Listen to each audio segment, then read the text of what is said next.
ఓం గురుభ్యో నమః. శ్రీ శంకాయ నమః. శ్రీ శివకామేశ్వర జ్యోతిషాలయం యూట్యూబ్ ఛానల్ ప్రేక్షకులందరికీ కాశీయాత్రలో భాగంగా ఇప్పుడు మనం చూడబోయేది పంచగంగా ఘాట్ లో ఉన్నటువంటి బిందుమాధవ్ దేవాలయానికి వెళ్తున్నామండి.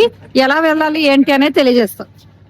మనం పంచగంగా ఘాట్ లో ఉన్నాం. పంచగంగా ఘాట్ లో నుంచి మెట్లెక్కి పైకి వచ్చిన తర్వాత లెఫ్ట్ సైడ్ లో ఈ బిందుమాధవ్ దేవాలయం అనేది కనిపిస్తుందండి.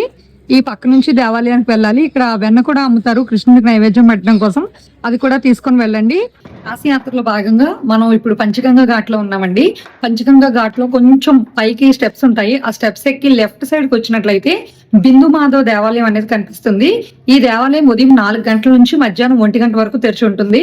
అదే విధంగా 1 గంట నుంచి సాయంత్రం 4 వరకు మళ్ళీ తెరిచి ఉండదు. సాయంత్రం 4 గంటల నుంచి రాత్రి 9 వరకు ఇక్కడ దర్శనం అనేది జరుగుతుంది. దీనికి రావాల్సిన దానికి దారి కూడా ఇప్పుడు చూపిస్తాను. ఇది టెంపుల్ నుంచి మనం కిందకి వెళ్తున్నామండి. కిందకి వెళ్తుంటే రూట్ ఈ విధంగా కనిపిస్తోంది. మీరు చూడాలి అనుకుంటే ఇక్కడ మనకి పంచగంగా ఘాట్ ఉంది కదా, ఆ పంచగంగా ఘాట్ లో నుంచి రావాలి.